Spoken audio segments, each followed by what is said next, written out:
Welcome everyone to the Reading Writing Corner, to this non-spoiler part of the review for Ember In The Ashes by Sabah Tahir. I hope I'm saying her name right. I could possibly not be. I am Leanne, and if you've been here before, welcome back. If you have not, well, sit down, pull up a seat. Let's talk about this game. Let's talk about this book. So pull up a seat, sit down, let's talk. Okay?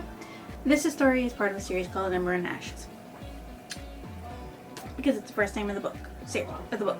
That begins the series. Just like, come on, folks, why can't you freaking make your own title for a series? Please? Eventually? Maybe one day? Not about this series. I couldn't find something that said anything about the series, so I made one up. This is a fight between the mystical beings wanting revenge and the humans trying to survive a world their ancestors did. That's my take. Just from reading this book. Yeah, so what made me read this book? To be honest, it is the title of the third book that made me want to read this book, this series. So it's called Reaper at the Gates, and that's the whole reason why I want to read this series. Is because I want to read that book. Because of the title. And that's literally the only reason. For the blurb. I don't know if I'm saying their names right or wrong, but forgive me if I'm saying them wrong. Laia is a slave. Elas is a soldier. Neither is free. Under the martial empire, defiance is met with death. Laia and her family do not challenge the emperor. They've seen what happens to those who do. But when Laila's brother is arrested for treason, she is forced to make a decision. In exchange for help from rebels who promise to rescue her brother, she will risk her life to spy for them from within the empire's greatest military academy. There, Laia meets Elas, the school's finest soldier, and secretly, its most unwilling. He and Laia will soon realize that their destinies are intertwined, and that their choices will change the fate of the empire itself. Dun dun dun! Okay, so that's actually not everything that I have up here. There's actually a little bit more, which is not on the back of this book. Interesting. So the part that I'm missing that I have in my little notes thing is that it is in this brutal world inspired by ancient Rome that Laia lives with her grandparents and older brother. The family ekes out an existence in the empire's impoverished back streets. They do not. Oh, that's where that part comes from. And then that says that they do not challenge.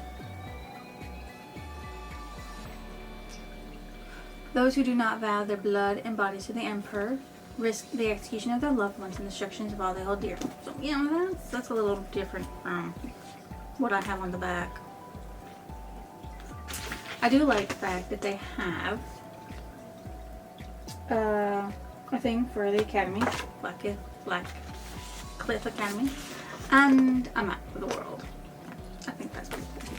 So my little non-spoiler review is Laia's entire family is destroyed, save for her brother, arrested and imprisoned. She only wants to save them from certain death. To do that, she made a bargain with the resistance. She'll spy for them, and they'll break her brother up.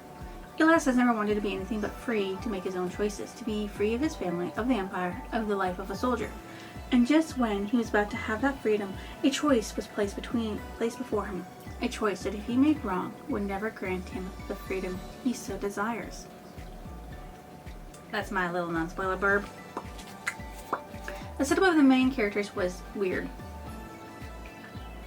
This book flips back and forth in a first-person point of view between the two main characters, so you do not really get the full picture of the main characters until later in the book as they're developed and their setup is done. And the setups are done slowly. However, you do get their motives almost immediately upon reading their first chapters. That part was so quick and to the point. The characters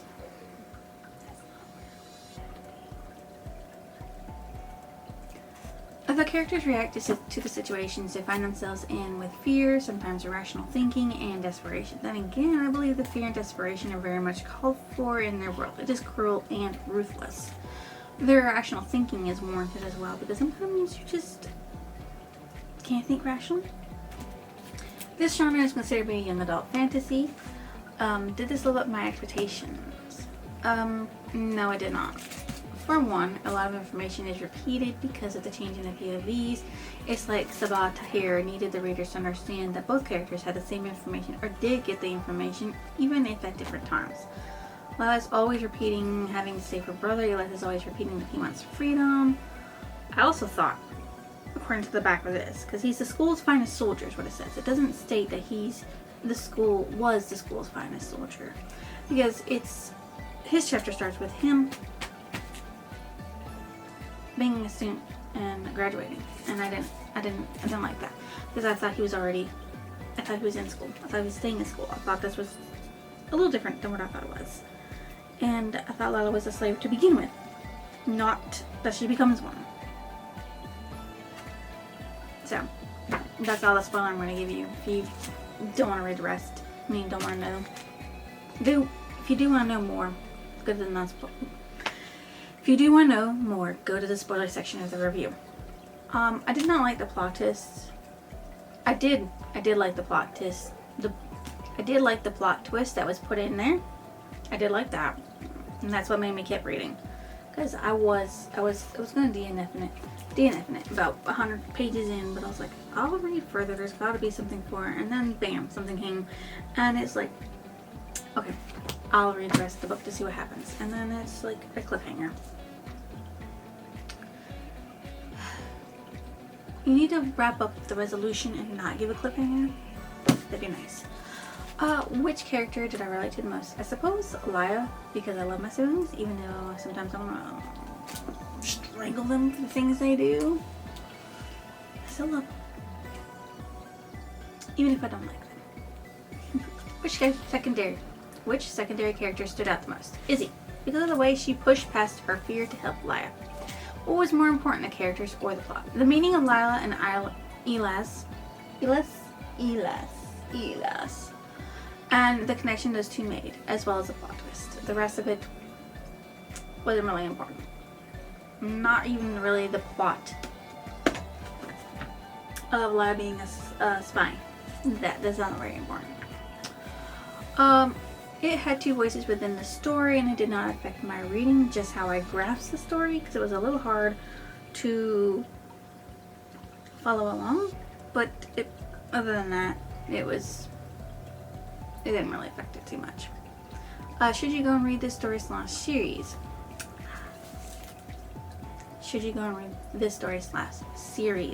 Yes, if you like a world ruled by a ruthless leader, a shifting dynamic between two different types of people, the supernatural, and a weird love story that involves two side characters and the main characters. It's really weird. Okay?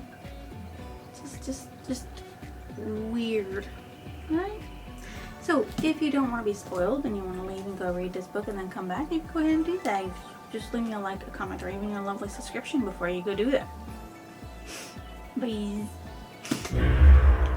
Okay, so before we dive further into the world of Elas and Laya, there are some lingo that needs to be expanded upon, such as scholars. Scholars are a race of people that used to rule a lot of land until they trapped the jinns and were forcibly destroyed and repressed for that. Jinns are mythical creatures. I forgot what they could do, but they could do something. And there was also guts. They were mythical creatures, and they feed on fear for people. And there's Ifrits, which are for different things, like there's fire Ifrits, sand Ifrits, which can control sand or fire, and all that. That's about all we've been really introduced to at the moment. For that, there's Martial Empire, which is the empire that was given the ability to destroy the scholars by the Nightbringer. He is an actual person, so we'll get into him later. They were given like information about steelwork to destroy and repress these scholars, and it was all because the Nightbringer did it to get revenge against the scholars for trapping the jinns, because the scholars are dickwads in the past, even though The present scholars had nothing to do with it. The past ones did. Mass. They are people that were graduated from Blackcliff Academy. The silver masks given to them when they become skulls have completely melted to their faces, which means they can never remove them. Skulls are actually a group of students at Blackcliff Academy that are given silver masks that eventually melt to their faces. You've got senior skulls and regular skulls, and then you got younglings. Senior skulls are the ones that are about to be graduated. Then you have the fivers. The fivers are when you're in between youngling and skull, and you're just sent out into the wild and you're told to live for 5 years. And if you come back alive, yay, you're a skull. If you don't, you're dead. And then the younglings, which are the newest ones in the academy that are raised there. Did you know they're put into a pen at a very young age, and those that live from meager belongings and fight their way between the group of people in it are the ones that are chosen, and they whittle them down. Like, I think like maybe 30 or 40 become mass a year out of like, I don't know, 100 or so students. It's a lot. Then you have an augur. It's a group of people. I think there's like 8 of them, 7 or 8, that have been around for thousands of years. They're the ones that help the Martial Empire defeat the scholars as well, because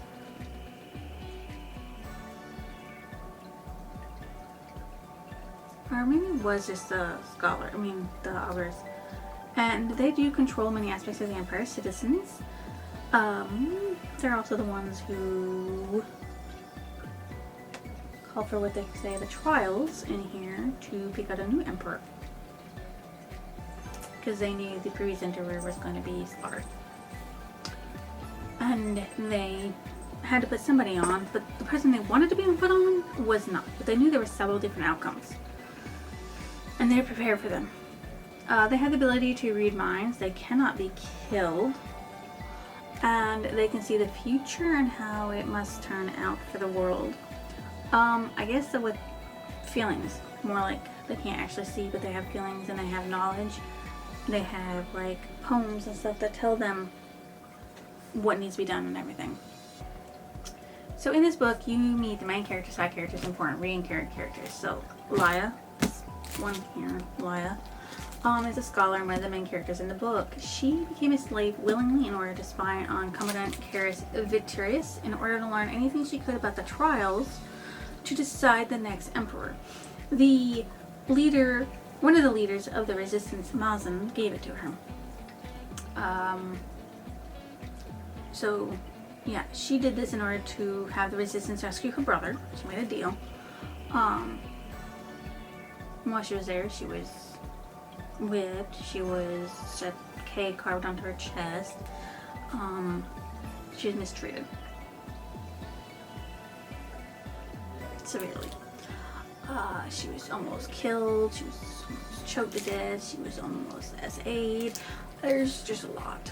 She does learn in the end that the resistance, Mazin, lied to her and decides to rescue Elas in order to force him to help her break into Lawf where her brother is, along with her. So Darren is a scholar and brother to Laia. He was learning to make special blades for the resistance, Telium blades, which are the unbreakable blades that are very powerful and sought after. In order to overthrow the Empire. He was ratted out by some resistance after they were caught. So these 2 resistance people got caught and tortured and ratted out Darren, and he was caught because of it. He had a lot of the drawings for how to make the Telium blades in his sketchbook, which Lila actually gave away. So Elas Venturius, or Elas Saif, he was abandoned by his mother and raised by a tribal woman called Mami Riela. He was taken from there at the age of 6 to be trained at Blackcliff Academy by an augur named Cain, because Cain foresaw that Elas needed to be there for the future of the Empire. On the day of his graduation and becoming a mask, he had actually planned to escape and desert the army and Blackcliff Academy and all that stuff to get away from it all, because he hated killing and he just hated the way they treated people. Because I mean, like, he watched a boy be whipped to death and they did absolutely nothing because they could do nothing. Because if they rebelled and did something to stop that, they would have been whipped to death themselves. as a traitor. However, Inagar stopped him and gave him a choice: fight in the trials or burn for the rest of your lives and become exactly what you don't want to be. So he didn't know it was actually fighting the trials. It was just, he was given a choice. Either run, become the person to be, or stay and face what's going to happen next. So he stayed, and he faced the trials. When he figured out that the Blood Shrike could be released from their duties and given freedom, he wanted to make his best friend and the girl he had a crush on, Helena, Empress, and him the Blood Shrike, so he could be released from it, so he could be free. He made several choices, as in getting interested in helping Lila, and, you know, showing that he's more defiant toward the Empire than previously thought. And then at the last trial, after having not done anything to Lila for his gift for winning the third trial, he was told he had to kill Lila. Well, between Helen, Marcus, and Elas, they had to kill Lila, and the first one to do it would become Emperor or Empress, and Elas couldn't do it, and he prevented Helena from doing it, and then Marcus thinks he did it, but he didn't, because Lila's still alive at the end. Marcus just thinks he did it, and he loves that. We won't get to those two in a minute. He agreed to help Lila.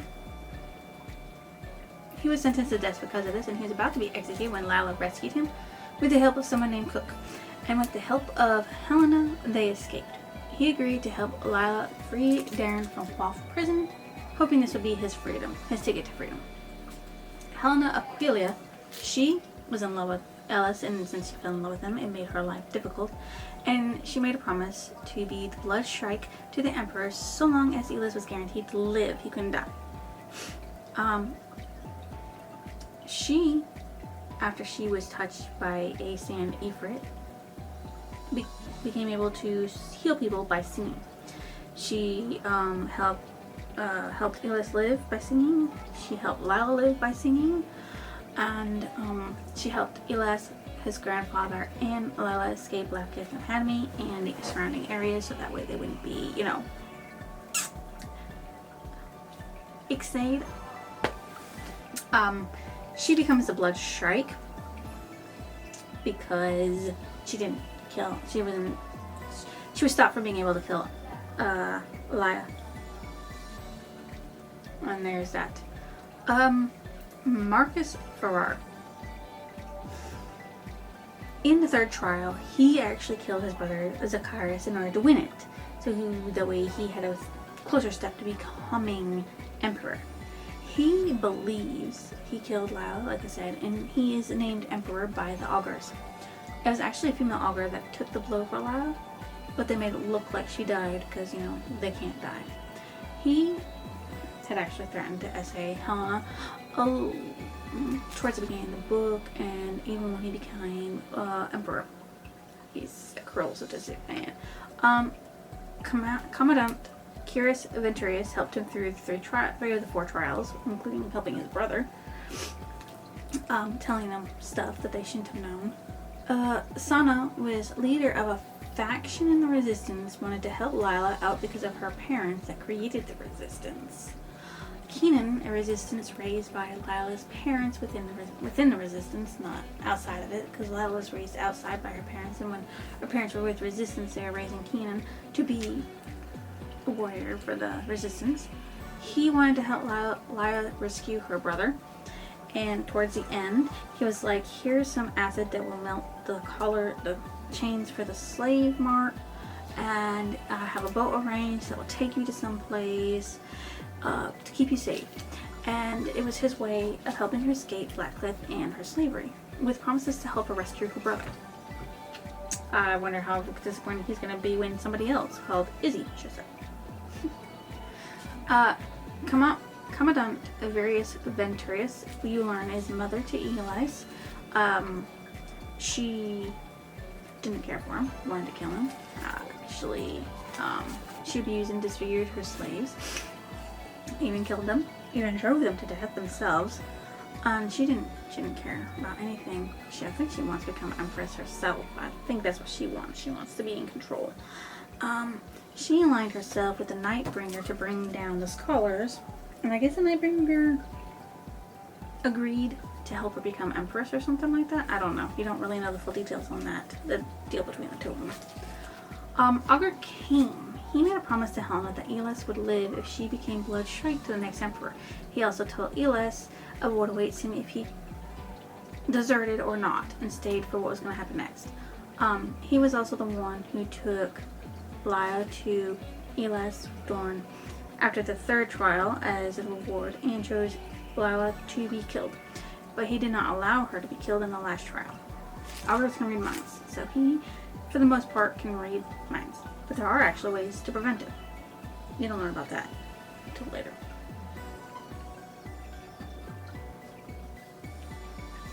Mazin, leader of a faction of the Resistance, like Sana, did not want to rescue Darn. He sent Lya to her death, or supposed death, because he didn't think she was going to survive, spying on Commandant Kyrus Venturus. So he fell into a trap by killing the current emperor, which was what Commandant Kyrus Venturus wanted, but he didn't know that. The Nightbringer, he used to be the king of the Jinn, and he was driven mad when his people became trapped in a groove because of one of his people betraying the Jinn and giving away their secrets. It was through a star that broke into millions of pieces. He aligned himself with Kyrus Venturus to kill all the scholars and to help him get all the pieces. He apparently can't harm anyone who's been touched by the star pieces, which is weird. Izzy, a scholar slave that had her eye removed, she was actually the slave of Commandant Venturus. Lya rescued her because she helped Lya out and she wanted to repay that kindness and not let her be there. She wanted to actually free Cook, a scholar that was tortured and disfigured by Kyrus Venturus, and then enslaved by her. She hates Lya's mother and his daughter. She told Lya not to do anything because of her fear for Izzy and herself, along with Lya getting herself killed. And she actually said that she was part of the Resistance and was really good at explosives. But she made a wrong move and got caught because of it. Then you have Quinn Venturus. Elas's grandfather wanted the best for his grandson and for his grandson to take over the family and not Kyrus, because Kyrus is crazy. There's others in here, like Elas and Helena had squads that they had, but I lost track of who died and who didn't die, because the two squads, Helena's squad and Elas' squad, along with Helena and Elas in the third trial, were to fight each other. And the only reason why Helena lived was because she was wearing a battle armor that was given to her by the Augurs for winning the second trial. Because Marcus won the first trial, Helena won the second trial, Elas won the third trial, and Marcus won the last trial. So there's that. There are two POVs within this story, and they are both from a first-person point of view, and those are Elas and Lila. I starts with Lila and goes to Elas, and I believe it ends with Elas, or is it Lila that it ends with? I'm pretty sure it ends with Elas. Yeah, it ends with Elas, and they do it by Roman numerals. That's a little strange to me because the last one is L and the first one is I. And so, yeah, you have an XIV, which is 15 or 25. I think that's 15. So I don't know how many actual chapters there are in this book. Okay, my favorite character was Izzy because she helped despite her fear of the Commandant and dying. She's like, it's better to die than to not help out somebody. My most disliked character was Commandant Kyrus Venturus, for she loved to kill and torture people, and she wanted her own son dead because she thought it was a weakness. A weakness. Cow kid. It was told in chronological order, however it flipped between two perspectives to keep the timeline straight and what happened to each character, such as Lila found out too late that the first trial started, and could say nothing about it, and when she went to go report it, the trial was already, two people had already arrived back from the trial. And then it flips to Elias's, and it's like 7 days prior to when the trial started, so you find out what happened between him in the trial, during the trial. So there's that. It had appropriate language for the type of book it is. The foreshortening was laid out in snippets of conversations that Lila Simmons had with people, or overheard, like Lila overheard conversation with the Nightbringer. The suspense built up on whether or not Lila is going to survive. Commandant Venturi is, she's going to escape. If Elias is going to survive and escape, and the mass. Yeah, there's a mass confusion for that. I don't really know what else that is. What all else since it had besides those two things. The background is explained enough for the reader to understand why the scholars are repressed and enslaved, as well as the Marshall Empire having control over them, as well as how the Black Cliff Academy is ruled and what happens to traitors. And, you know, why Lila and Elias do what they do. So, the title of the book meant that they're embers in the ashes of destruction. So, Elias and Lila are both called an ember in the ash because of how they have sparks for it.